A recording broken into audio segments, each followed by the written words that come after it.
Degree అందరూ ఇస్తారు. Career కి క్లారిటీ ఇచ్చేది మాత్రం కాన్ఫిడో. బెస్ట్ యూనివర్సిటీ సీట్ తో పాటు సెటిల్ అయ్యే స్కిల్ కూడా గ్యారంటీ.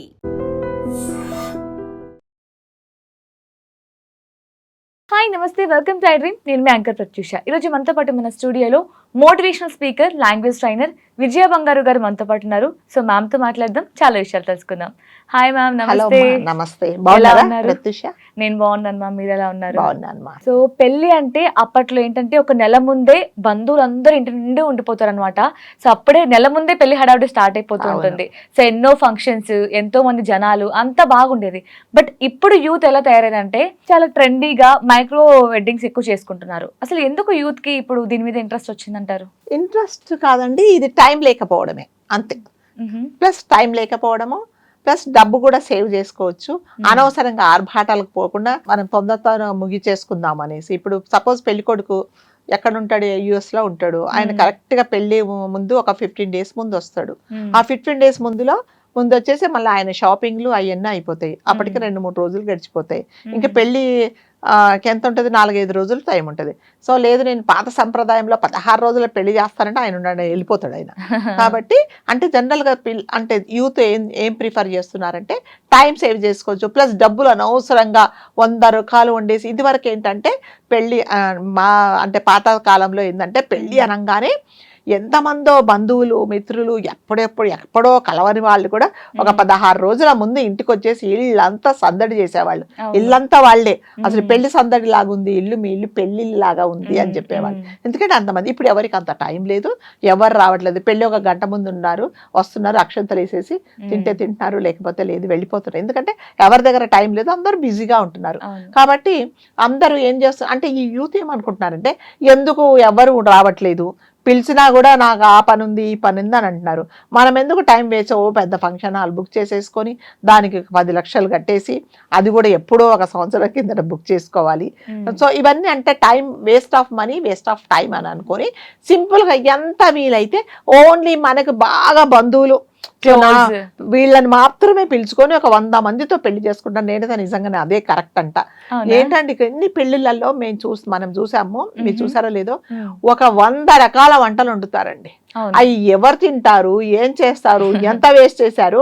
తినేదానికంటే డస్ట్బిన్ లో ఉంటుంది చూడండి, ఇలా ఫుల్ నిండిపోతుంటాయి. తింటామా తెలుసు, కానీ మొత్తం అన్ని వడ్డించుకుంటారు. ఎన్ని రకాలు అసలు కొన్ని తినలేం కూడా తినలేం. అసలు మనకి అవి వెరైటీస్ కూడా తెలియదు. ఇదంతా ఏంటంటే వేస్ట్ ఆఫ్ మనీ కదా.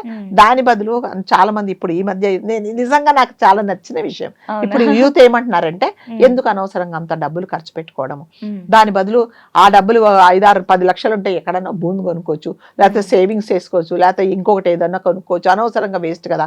ఎస్, పెళ్ళి అన్నారు కాబట్టి తప్పకుండా చేసుకుంటాం. ఏం చేసుకుంటారో మాకు తెలీదు. 3 రోజులలో అయిపోవాలి. నువ్వు పసుపు దంచుకుంటావా, ఇంకొకటి దంచుకుంటావా, దాని తర్వాత ఇంకేమైనా పెళ్లిళ్ళు బంధువులను పిలుచుకుంటావా, మాకు సంబంధం లేదు. ఓన్లీ చాలా తక్కువ టైంలో తక్కువ ఖర్చుతో అయిపోవాలనేసి చాలా మటుకు ఈ మైక్రో వెడ్డింగ్స్ అనేది వస్తున్నాయండి. సో దీనివల్ల ఏంటంటే మనకు లాభాలే. కాకపోతే పాత తరం వాళ్ళు ఉంటారు కదా, తల్లిదండ్రులు, వాళ్ళు ఏమంటారు అంటే అదేంటి ఇదేం పెళ్లి ఇలా అయిపోయింది, అసలు అనుకున్నాము అనుకోక ముందే అసలు అయిపోయింది పెళ్లి. పొద్దున పెళ్లి అయిపోతే రేపు పొద్దున ఫ్లైట్ ఎక్కేస్తున్నారు పెళ్లి కొడుకు పెళ్లి కూతురు. అసలు మాకు చూసినట్టుగా లేదు అంటే ఎస్ ఉండదు. కాకపోతే మనకు జరిగినట్టుగా 16 రోజుల పండగలు, పందిరిప్పడాలు, నల్లపూసలు ఎక్కించుకోవడాలు ఇవన్నీ ఎవరు చేయట్లేదండి. కొంతమంది ఎలా ఫీల్ అవుతారంటే బంధువులందరినీ పిలిస్తే బ్లెస్సింగ్స్ వస్తాయి అని అంటున్నారు. తల్లిదండ్రులు కూడా ఒక రకంగా సాటిస్ఫాక్షన్ ఉండట్లేదు. ఎందుకంటే ఇదేం పెళ్లిరా బాబు, ఎవరు వచ్చారు, ఎవరు పోయారు, మా వాళ్ళు మా మేనమామ కొడుకు మనవడు రావాలి, వాళ్ళు రాలేదు. దాని తర్వాత ఎంతమందో రావాలి, మా అన్నయ్య రాలేదు, వాళ్ళు రాలేదు, వీళ్ళు రాలేదు అని అనుకుంటున్నారు. కానీ ఇప్పుడు రావడానికి కూడా ఎవరికి టైం ఉండట్లేదు ప్రత్యూష కదా. ఇది వరకు పెళ్లి అనగానే ఫస్ట్ దేవుడి దగ్గర ఆ శుభలేఖ పెట్టి మన అంటే వియ్యపు వాళ్ళకి మేళతాళాలతో వెళ్ళి వాళ్ళను పిలిచేవాళ్ళు. ప్లస్ ప్రతి ఒక్కరి ఇంట్లో ప్రతి ఒక్కరు డిస్ట్రిబ్యూట్ చేసుకుంటారు పెళ్లి కార్డ్స్. ఇదిగో నువ్వు పలానా వాళ్ళ ఊరు వెళ్ళాలి, ఇదిగో నువ్వు నీకు సంబంధించిన వాళ్ళకి వెళ్ళాలి, ప్లస్ నేను వెళ్తా. ఎక్కడున్నావు అంటే పెళ్లి కార్డులు పంచుకుంటున్నావు అంటారు, బొట్టు పెట్టి మరి బొట్టు పెట్టి పిలిచేవాళ్ళు. పిలిచేసి ఇచ్చేవాళ్ళు. ఇప్పుడు అంత టైం లేదండి, వాట్సాప్ లో మెసేజ్ ఇచ్చేస్తున్నారు, వాట్సాప్ లో మెసేజ్ ఇచ్చేస్తున్నారు. ఇంకా వాట్సాప్ లో పాపం గిఫ్ట్లు ఒకటి పంపట్ల, గిఫ్ట్లు భోజనాలు ఒకటి పంపట్ల. కాబట్టి టైం ఉండట్లేదు, ఫస్ట్ ఆఫ్ ఆల్ టైం ఉండట్లేదు కాబట్టి ఇలా చేస్తున్నారు. ఇది వరకు ఏంటంటే అదేంటి ఊరికే పిలిస్తే సరిపోతుందా, మీ ఇంటికి వచ్చి పిలవాలి కదా, బొట్టు పెట్టి మేము రాం పెళ్లికి అని భీష్మించుకొని కూర్చుకుంటేవాళ్ళు. ఈవెన్ అప్పట్లో సరిగ్గా మర్యాద కూడా చేయలేదు అని కూడా మాట్లాడుకునేవాళ్ళు. భోజనాల దగ్గర అంటే భోజనాలు అరేంజ్ చేస్తే ఆ భోజనశాలలో ఆ ఇంటి పెద్ద ఎవరైతే ఉన్నారో ఆ కుటుంబ సభ్యులు ఉండి ప్రతి ఒక్కరి దగ్గరికి వెళ్ళి భోజనాలు చేశారా, ఇది వడ్డించుకున్నారా, ఇది ఎలా ఉంది ఏంటి, నెమ్మదిగా భోజనం చేయండి, తొందర ఏమి లేదు అని ప్రతి ఒక్కరి దగ్గరికి వెళ్ళి పలకరించేవాళ్ళు. ఇప్పుడు ఏం లేదండి, వెళ్ళి ఖైదీలు నిల్చుకున్నట్టు ఇంతలా బరువు ప్లేట్లు పట్టుకొని మొత్తం లైన్ లో నిల్చుకొని ఏది కావాలో అది కావాల్సింది కాకుండా అవసరం లేనిది కూడా వడ్డించుకొని తిన్నది తినేసి తీసుకెళ్లి దాంట్లో బాధేస్తున్నారు. ఇది వరకు ఏంటంటే పంక్తి భోజనాలు ఉంటాయి, పంక్తి భోజనాలు ఉండేసి అరిటాకులు వేసేసి కూర్చోబెట్టి ప్రతి ఒక్కరు వడ్డించేవాళ్ళు. ఇది వేసుకున్నావా, ఇది తిను, ఇది ఇంతవరకు తినలేదా, ఇది రుచి చూడు అని అదే చెప్తున్నా. అంటే ఎవరికి ఉండట్లేదు, అంటే ఎస్ మనం ఎవరిని మనం బ్లేమ్ చేయాల్సిన అవసరం లేదు, ఎవరికి టైం ఉండట్లేదు. కాబట్టి ఈ మైక్రో వెడ్డింగ్స్ చాలా మటుకు ఎందుకు యూత్ ప్రిఫర్ చేస్తున్నారంటే ఎస్ వాళ్ళు ఉండే బిజీ వల్ల, ప్లస్ డబ్బులు కూడా సేవ్ చేసుకోవచ్చు. అనవసరంగా ఎందుకు వాళ్ళని పిలిచి వీళ్ళని పిలిచి ఆర్భాటాలు చేసేసి, ఇంకా ఇది పెళ్లి అనగానే ఎక్కడి నుంచి పెయింటింగ్ దగ్గర నుంచి మొదలు పెట్టేవాళ్ళు ఇది వరకు కదా, మంచి రోజు చూసుకొని పసుపు దంచి అందరిని పిలిచేసి చేసేవాళ్ళు. ఇప్పుడు చాలా మటుకు తగ్గిపోయిందండి. అంటే ఎవరో టైం ఉండే వాళ్ళు ఇంకా కొంతమంది చేస్తున్నారండి, సంగీత అని, మెహందీ ఫంక్షన్ అని, ఇంకొకటని అదొకటి చేస్తున్నారు. సో కాలక్రమేణా అవి కూడా తగ్గించి ఏది ఇప్పుడు తల్లిదండ్రులు పెద్ద లిస్ట్ ఇస్తారు, అమ్మ ఇవన్నీ చెప్పకు, ఇంత పెద్ద లిస్ట్ లో అసలు ఇంపార్టెంట్ ఏంటో చెప్పు, ఇంతమంది వద్దు, ఓ తరతరాలను పిలవాల్సిన ఉంది, ఈ ఇంతమందిలో ఈ 100 మంది నువ్వు లిస్ట్ ఇచ్చావు, నేను ఇందులో ఓన్లీ 20 మందినే పిలుస్తా, నువ్వు సెలెక్ట్ చేసుకో, ఇంతమందిని పిలవాల్సిన అవసరం లేదు అంటే బ్లెస్సింగ్స్ అవన్నీ అంటే లేదమ్మా, వచ్చిన వాళ్ళందరూ నిజంగా మనస్ఫూర్తిగా బ్లెస్సింగ్ చేస్తారని కూడా ఏమీ లేదు. కాబట్టి అది మనసులో ఏముండి అక్షంతలు విసిరేస్తున్నారో లేకపోతే ప్రేమగా తల మీద పెడుతున్నారో అది కూడా తెలియదు. కాబట్టి వీటన్నిటి నువ్వేం పట్టించుకోవు. కాబట్టి 100 మందిని నువ్వు లిస్ట్ ఇచ్చావు, ఇందులో ఓన్లీ 15 మంది నుంచి 20 మందిని మాత్రమే సెలెక్ట్, నా పుట్టింటి వాళ్ళు, అటు పక్క వాళ్ళు, ఇటు పక్క వాళ్ళు అంటే తెలియదు కాబట్టి ఇందులోనే సెలెక్ట్ చేసుకో. ఒక రకంగా తల్లిదండ్రులు కొంచెం అంటే అసంతృప్తికి లోనైనా కూడా ఇంకా పిల్లలు చెప్పింది తల్లిదండ్రులు వినాల్సిందే కదా, కాబట్టి వింటున్నారు. అంటే దీనివల్ల మనం ఏంటంటే డబ్బులు సేవ్ చేసుకోవచ్చు, లేనిపోని ఆర్భాటాలు తగ్గించుకోవచ్చు. ఆ డబ్బుల బదులు మనం అక్కడ పెట్టే ఖర్చు వేరే చోట ఖర్చు పెట్టి వాళ్ళకి యూజ్ అయ్యే విధంగా. Plus time waste, plus food waste అమ్మా. ఫుడ్ మీరు నమ్మరు ఎంత, అసలు నాకు ఎంత చాలా బాధేస్తుంది. ఎంత ఫుడ్, మంచినీళ్ళ బాటిల్స్ పాపం వాళ్ళు అన్నిటికీ డబ్బులు పెట్టాల్సిందండి. మీరు ప్లేట్ పట్టుకుంటే 1000 రూపాయలు 1500 దాకా అవుతుంది. వాడు ఇలా పట్టుకుంటాడు, అలా పారేస్తారు. మంచినీళ్ళు సగం తాగుతారు, విసిరేస్తారు. అదేంటి ఏదైనా స్నాక్స్ దగ్గరికి వెళ్తారు, సగం తింటారు, పారేస్తారు. ఇవన్నీ వేస్ట్ అండి, డబ్బులంతా వేస్ట్.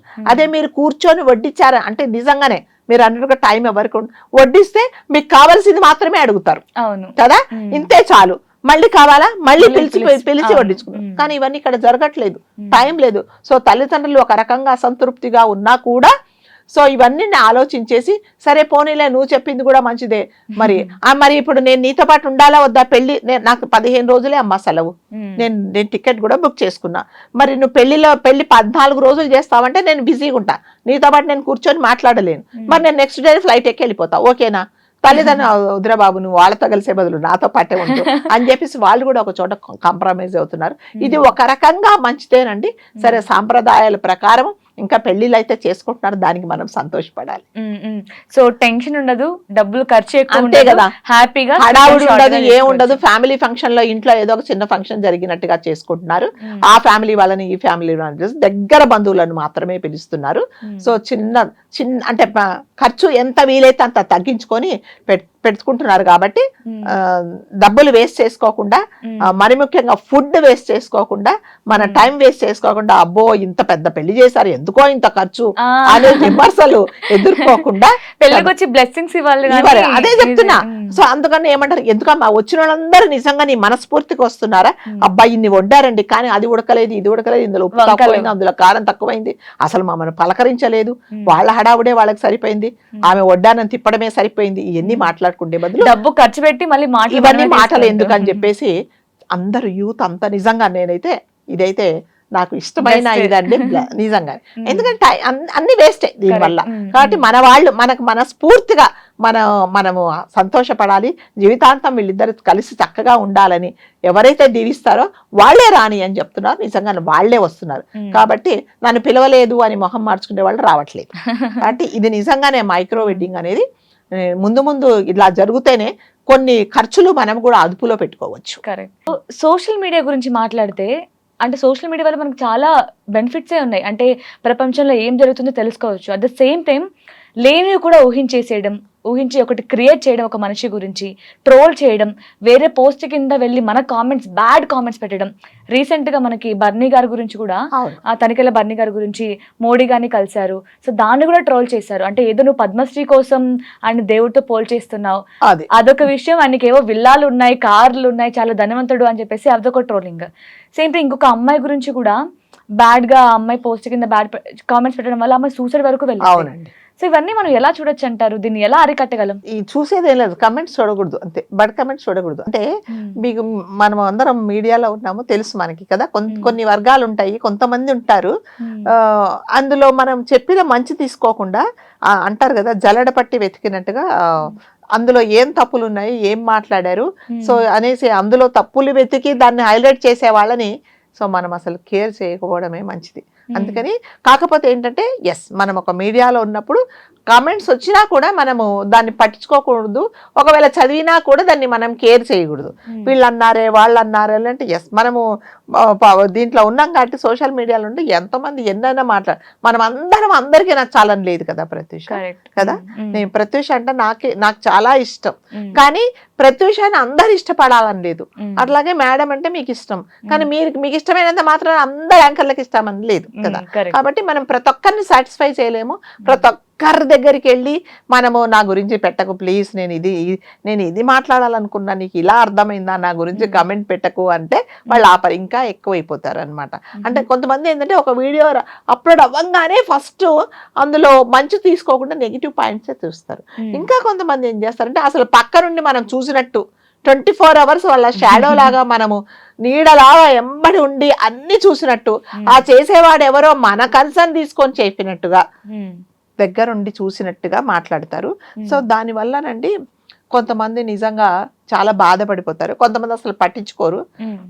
నేనైతే అసలు ఏం పట్టించుకోను చెప్తున్నా ఎందుకంటే మనం పట్టించుకోవడం వేస్ట్ అండి వాడు ప్రతి ఒక్కరి దగ్గరికి వెళ్ళి మనం వీ కెనాట్ ఆన్సర్ కదా సో భరణి గారు కూడా తనికెళ్ళ భరణి గారు మీకు తెలుసు చాలా సీనియర్ మోస్ట్ యాక్టర్ తను చాలా మంచి యాక్టర్ అని మనం మళ్ళీ ఇప్పుడు తన గురించి మనం చెప్పాల్సిన అవసరం లేదు ఎన్నో మంచి మంచి సినిమాలు తీశారు ఆయన సో ఎప్పటి నుంచో ఒక మంచి యాక్టర్ గా కాంట్రవర్సరీ లేకుండా ఎవరి గురించి మాట్లాడకుండా చాలా మటుకు తను భగవంతుడి గురించి మాట్లాడుతూ చాలా మందిని మోటివేట్ చాలా మంది ఇంపాక్ట్ లో చాలా మటుకు ఆయన స్పీచెస్ కూడా ఇచ్చారండి సో చాలా అంటే జనరల్ గా ఈ ఇండస్ట్రీలో తనికెళ్ళ భరణి గారు అంటే ఒక పెద్ద మనిషి సో ఇతను ఎవరికైనా నలుగురికి మంచి చేసేతను నలుగురికి మంచి చేసేతను మంచి చెప్తాడు ఏదైనా మనం ఒక సమస్యతో వెళ్తే ఈయన తనకు తోచిన సలహా ఇస్తారు అనేది ఒక మంచి పాజిటివ్ టాక్ ప్లస్ అతను నైజం కూడా అంతే చాలా ఉత్తమమైన ఇది చాలా దైవభక్తి గల అతను ఆయన ఏం చేశారంటే మొన్న మోదీ గారు వచ్చినప్పుడు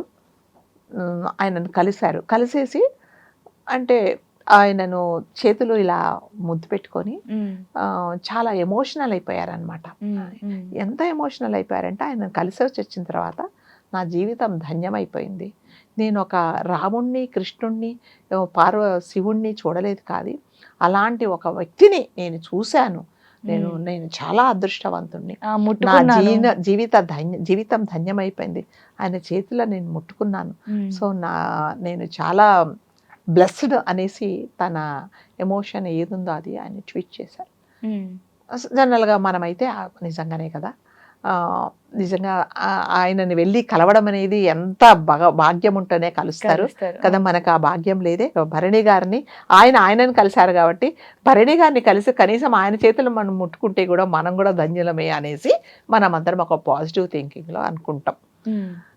భగవంతుడిని చూసినట్టుగా ఉంది అని ఎందుకు అనుకున్నారంటే, సో ఆయన ఆయనని ఒక పాజిటివ్గా చూశారు కాబట్టి ఆయన ఒక ఎమోషనల్గా ఆయన పోస్ట్ పెట్టారు.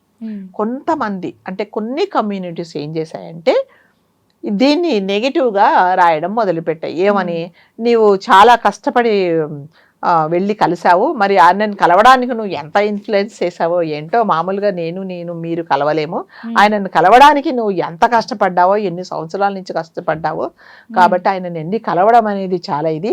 ఈ కలవడం వెనక నీ స్వార్థం ఏముంది అంటే, నీకు ఇంతవరకు పద్మశ్రీ రాలేదు, అంటే గవర్నమెంట్ నుంచి ఎట్లాంటి, నీకు ప్రభుత్వం నుంచి ఎటువంటి పురస్కారాలు అందలేదు, కాబట్టి ఇది రావాలి అనేసి నువ్వు అతన్ని వెళ్ళి వారిని కలిసావు మోదీ గారిని, అందుకని ఇలా పోస్ట్ చేశావు. ఈ పోస్ట్ చేసింది ఈ పార్టీ వాళ్ళు ఆయన వరకు తీసుకెళ్తారు కాబట్టి మోదీ గారు చాలా ఇంప్రెస్ అయిపోయి నీకు రేపు రాత్రికే మోదీ గారు పద్మశ్రీ ఇస్తారు అన్నట్టుగా ట్రోలింగ్ చేశారు. సో పద్మశ్రీలు ఆయనకి ఇవ్వాల్సిన అవసరం లేదండి. ఆయనకి రాకున్నా కూడా పద్మశ్రీ ఇచ్చినట్టుగానే, ఆయన ఒక ప్రూవ్డ్ యాక్టర్ అండి ఆయన కదా. ఆయన ఎంతో సీనియర్ మోస్ట్ ప్రూవ్డ్ యాక్టర్. ఆయన గురించి మనం ఇవాళ ప్రత్యేకంగా మనం మైకులు పట్టుకొని చెప్పాల్సిన అవసరం లేదు. భరణి గారు ఇలా తనికళ్ళ భరణి గారు ఎన్నో పాత్రలు చేశారండి, ఎన్నో నిరూపించుకున్నారు. ఆయనకు కోట్లు ఉన్నాయి అంటే, అవునండి, కష్టపడ్డాడు, సంపాదించుకున్నాడు. ఆయన ఏమి ఎవరిని మోసం చేసి ఏం సంపాదించుకోలేదు. ఆయనకు విల్లాలు ఉన్నాయి, చాలా డబ్బులు ఉన్నాయి. ఎవరి దగ్గర డబ్బులు లేవండి, అందరి దగ్గర డబ్బులు ఉన్నాయి. చాలా విల్లాలు ఉన్నాయి, కోట్లు ఉన్నాయి అంటే ఎస్, కష్టపడుతున్నారు, ఆయన సంపాదించుకుంటున్నారు. ఎవరన్నా మోసం చేశారా, లేకపోతే ఎవరికైనా వేరే మాటలు చెప్పారా, ఎవరిదన్నా కబ్జాలు చేశారా, చేయలేదు కదా. అంటే కొంతమంది ఏంటంటే అమ్మా, ఎంతసేపు వచ్చి మళ్ళీ చెప్తున్నా కదా, మళ్ళీ నెగిటివ్ గానే ఆలోచించడం అనమాట. సో ఆయనను అనడము అనేది చాలా తప్పండి అది అసలు. సో ఆయనకు వచ్చినా రాకపోయినా ఇట్ మేక్స్ నో డిఫరెన్స్ ఆయనకి కదా. ఇవాళ వచ్చినంత మాత్రాన ఆయన ఎగిరి గంతేసేది లేదు, రానంత మాత్రాన అయ్యో నాకు రాలేదే, ఇంకా నేను నటన నేర్చుకోవాలేమో అని నేర్చుకునేదైతే ఏమీ లేదు.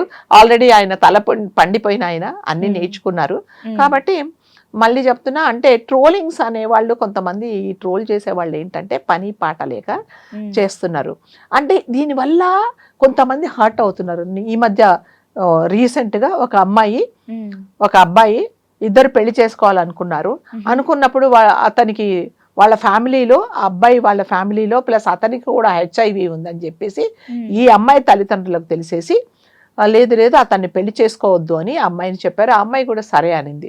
అయితే ఈ అబ్బాయి ఏం చేశారంటే కోపంతో, అంటే వేరే అబ్బాయితో పెళ్లి కుదిర్చారు, నన్నే పెళ్లి చేసుకోవని చెప్పేసి. అంటే మనుషులు చెప్తున్నా కదా ప్రత్యూష, ఎంత దుర్మార్గంగా తయారైపోయారంటే, నువ్వు నా కోసమే పుట్టావు, నా కోసం పుట్టావు కాబట్టి నేను అంటేనే నువ్వు ఊపిరి పీల్చుకోవాలి, లేకపోతే నీ ఊపిరి నేను బంద్ చేసేస్తాను, నువ్వు ఊపిరి పీల్చుకోవడానికి వీల్లేదు అన్నట్టు జనాలు తయారైపోయారు. అట్లాగే ఆ కుర్రోడు కక్షతో చాలా కోపంగా వెళ్ళి ఆ అమ్మాయికి ఒక HIV పేషెంట్ బ్లడ్ అతనికి అమ్మాయికి ఇంజెక్ట్ చేశాడు.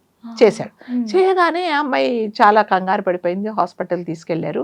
సరే ఆ కేసు ఏమైనా చాలా సున్నితంగా వాళ్ళు పరిష్కరించుకున్నారు, అయిపోయింది.